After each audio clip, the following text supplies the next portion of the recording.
பல்லாண்டு பல்லாண்டு பல்லாயிரத்தாண்டு பல கோடி நூறாயிரம் பல்லாண்டு பல்லாண்டு பல்லாயிரத்தாண்டு பல கோடி நூறாயிரம் மல்லாண்டு தின்கோள் மணிவண்ணவும் செவ்வடி செவ்வி திருக்காப்பு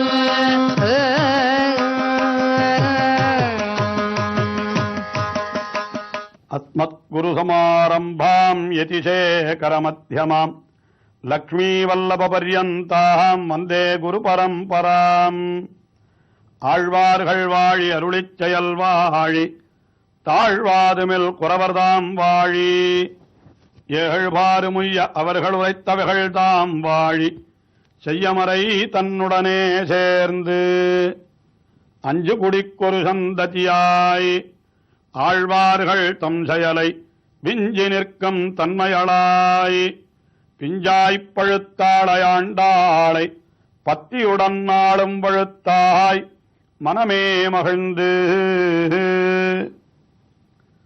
முதலாயிரத்திலே 4வது திவ்ய பிரபந்தமாக அருளிச் செய்துள்ள நாச்சியார் திருமொழி 4வது திவ்ய பிரபந்தமாக இடம்பெற்றுள்ள அது ஆண்டாள் அருளிச் செய்துள்ள நாச்சியார் திருமொழி என்கின்ற திவ்ய பிரபந்தம். இதற்கு முன்னால் அருளிச் செய்த திருப்பாவை என்கிற திவ்ய பிரபந்தத்திலே கண்ணனையே உபாயமாக பற்றி அவனுடைய திருவடிகளிலே செய்யும் தொண்டையே பயனாக கேட்டாள். அதையே பிரார்த்தித்துக் கொண்டாள். உனக்கே நாம் ஆட்செய்வோம் மற்றெனங்காமங்கள் மாற்று என்று அவனுடைய திருவடிகளையே பற்றி பிரார்த்தித்துக் கொண்ட பிற்பாடும் கூட உடனே அவளுக்கு பேறு கிட்டவில்லை. இன்னும் இவளுடைய திருவாக்கிலிருந்து அற்புதமான பாசுரங்கள் வர வேண்டும் என்கின்ற காரணத்தினாலே இவளுக்கு உடனே எம்பெருமான் பலத்தை தரவில்லை. உடனே ஆண்டாளுக்கு ஒரு விதமான மயக்கம் ஏற்பட்டது. நாம் பற்றி இருப்பதோ நிச்சயம் பலனை கொடுப்பவனான பகவான் என்றோ பற்றி இருக்கிறோம். அதுவும் எப்படி இருந்தாலும் பலத்தை கொடுத்தே தீரக்கூடிய உபாயம் அது அவனுடைய திருவடிகளை பற்றுவது. பற்றி இருக்கிற சாதனமும் அது எப்படியும் பலன் கொடுத்தே தீரக்கூடிய சாதனம். அது அவனோ எல்லோருக்கும் இரக்கம் காட்டுபவன். அப்படி இருந்து நமக்கு இரக்கம் காட்டவில்லையே என்று இவள் பதறி துடித்தாள். உடனே அந்த கண்ணனை அடைந்து விட வேண்டும் என்கின்ற ஒரு துடிப்பின் மிகுதியாலே செய்யக்கூடாத ஒரு காரியத்தையே செய்ய தொடங்கி விட்டாளாம் ஆண்டாள். என்ன செய்தாள் என்றால், மன்மதனுடைய காலிலே விழுந்து நீ என்னை கண்ணபிரானோடு சேர்த்து வைக்க வேண்டும் என்று அவனை வேண்டி கேட்டுக் கொள்ளுகிறாள். மன்மதன் என்பவன் அவன் காமவேள், அதாவது காமத்திற்கெல்லாம் அதிபதி, காமக்கடவுள் என்று சொல்லப்படுகின்றவன் மன்மதன்.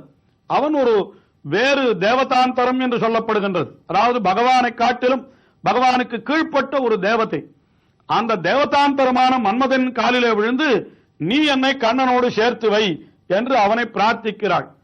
இப்படி மறந்தும் புறந்தொழாத வைணவ திருக்குலத்திலே பிறந்த ஆண்டாள், உனக்கு பணி செய்திருக்கும் தவமுடையேன், இனி போய் ஒருவன் தனக்கு பணிந்து கடைத்தலை நிற்கை நின் சாயை அழிவு கண்டாய் என்று அருளிச் செய்தவர் பெரியாழ்வார். அந்த பெரியாழ்வாராலே வளர்க்கப்பட்ட ஆண்டாள் இப்பொழுது மற்றொரு தேவதையின் காலிலே விழுகிறாள் என்று சொன்னால் இது பொருந்துமோ என்று சில பேர் கேட்பார்கள்.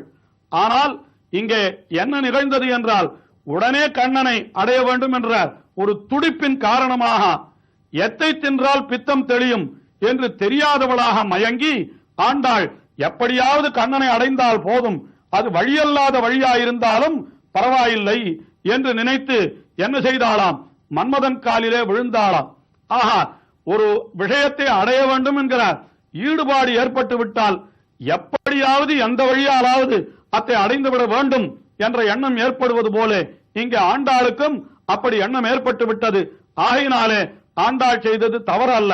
நோன்பு நோற்றல், மடலெடுத்தல், காமன் காலிலே விழுதல் என்று இவை அனைத்தும் ஒன்று போலவே என்று பூர்வாச்சாரியர்கள் காட்டியிருக்கிறார்கள்.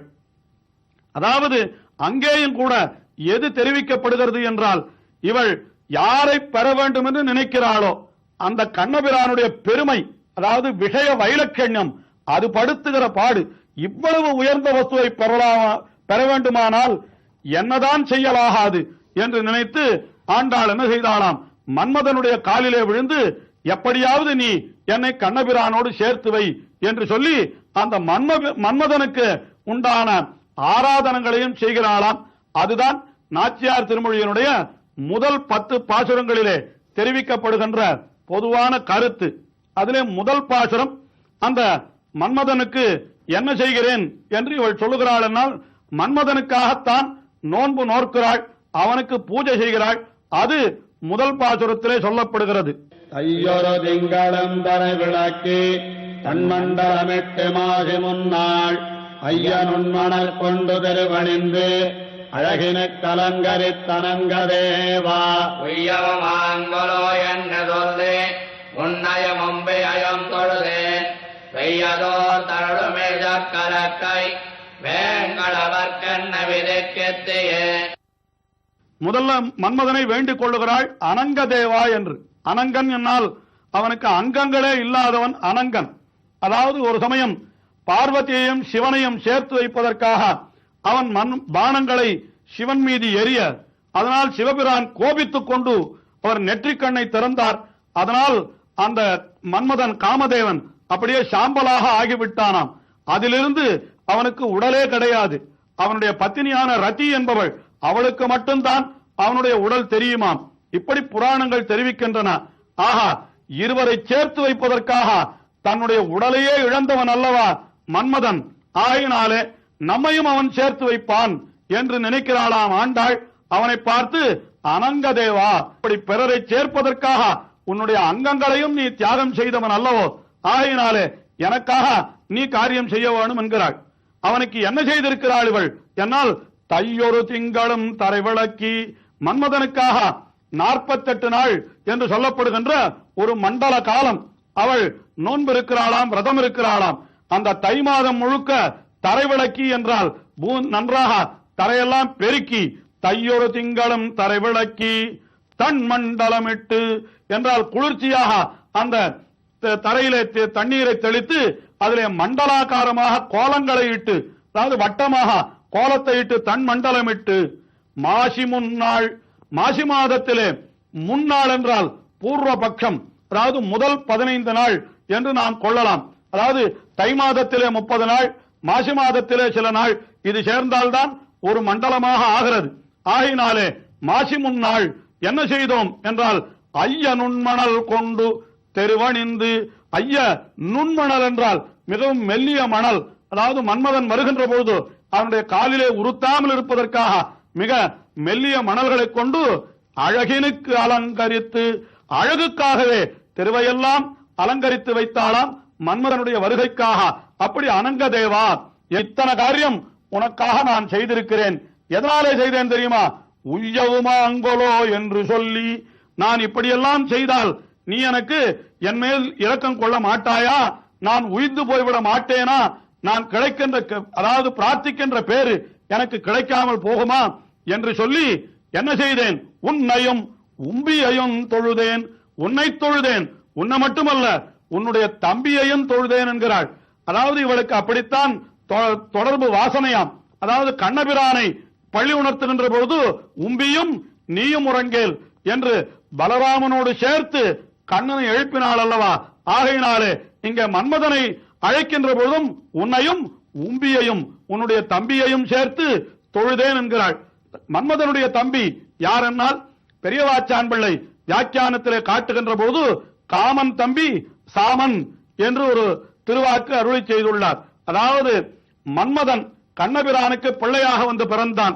அனிருத்தன் என்கிற பெயரிலே கண்ணபிரானுக்கு, அதாவது அனிருத்தனுடைய தகப்பனார் பிரத்யும்னன் என்கிற பெயரிலே கண்ணபிரானுக்கு பிள்ளையாக வந்து பிறந்தானாம். ருக்மிணி பிராட்டியினுடைய வயிற்றிலே பிரத்யும்னன் மன்மதனாக வந்து பிறந்தான். அதே கண்ணபிரானுக்கு ஜாம்பவதி என்று இன்னொரு பத்தினி இருந்தாள், ஜாம்பவானுடைய புத்திரி. அந்த ஜாம்பவதியினுடைய வயிற்றிலே ஒருத்தன் பிறந்தான். அவனுக்கு சாம்பன் என்று பெயர் இருப்பதாக புராணங்கள் தெரிவிக்கின்றன.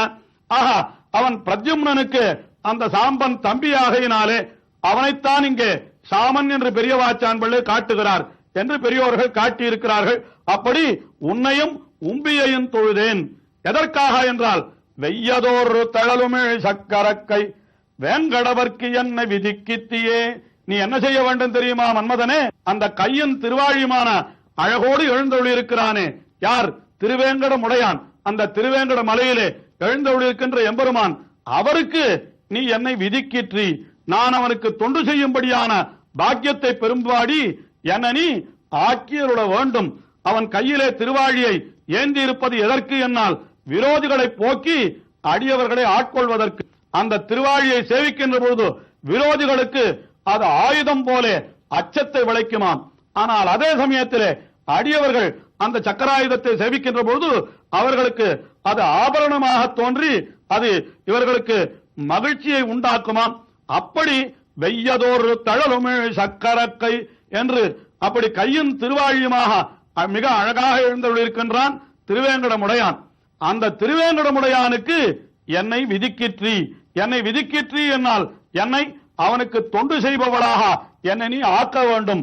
ஏனென்றால் இப்படி ஆணையும் பெண்ணையும் சேர்த்து வைப்பவன் யார் என்றால் மன்மதன் அல்லவா. ஆகினாலே அவனை பார்த்து உனக்காக நான் இப்படி ஊரையெல்லாம் அலங்கரித்து வைத்திருக்கிறேன், தெருவெல்லாம் அலங்கரித்து வைத்திருக்கிறேன், நீ என்ன செய்ய வேண்டும், என்னையும் அந்த திருவேங்கடமுடையானிடத்தில் கொண்டு போய் சேர்த்து என்னை அவனுக்கு தொண்டு செய்பவளாக நீ ஆக்கி அருள வேண்டும் என்று அந்த மன்மதனுடைய காலிலே விழுகிறாள். நேரே பகவானுடைய காலிலே விழாமல் இப்பொழுது மன்மதனுடைய காலிலே விழுவதனுடைய கருத்து என்னவென்றால் யார் காலிலே விழுந்தால் காரியம் நடக்கும் என்று இப்பொழுது தெரியாமல் இவள் கலங்கி போயிருக்கிறாளாம். இப்படி ஞான விபாக காரியமான ஞானத்தினுடைய முதிர்ந்த தசை, அதாவது ஞான விபாக காரியமான அஜ்ஞானத்தாலே வருமவையெல்லாம் அடிக்கழஞ்சு வரும் என்கின்றார் பிள்ளலோகாச்சாரியர் ஸ்ரீவச்சன பூஷணம் என்கிற திவ்ய கிரந்தத்திலே. அப்படி இப்பொழுது இவள் என்ன அந்த ஞானத்தினுடைய முதிர்ந்த நிலையிலே கலங்கி தான் செய்யலாமா கூடாதா என்று கூட அறியாமல் மன்மதனுடைய காலிலே விழுந்து தன்னை திருவேங்கடவனோடு சேர்த்து வைக்கும்படி வேண்டுகின்றாள். இப்படிப்பட்ட ஆண்டாளுடைய அனுபவம் இன்னமும் தொடர்கிறது. தொடர்ந்து அனுபவிப்போம். நாடு நகரம்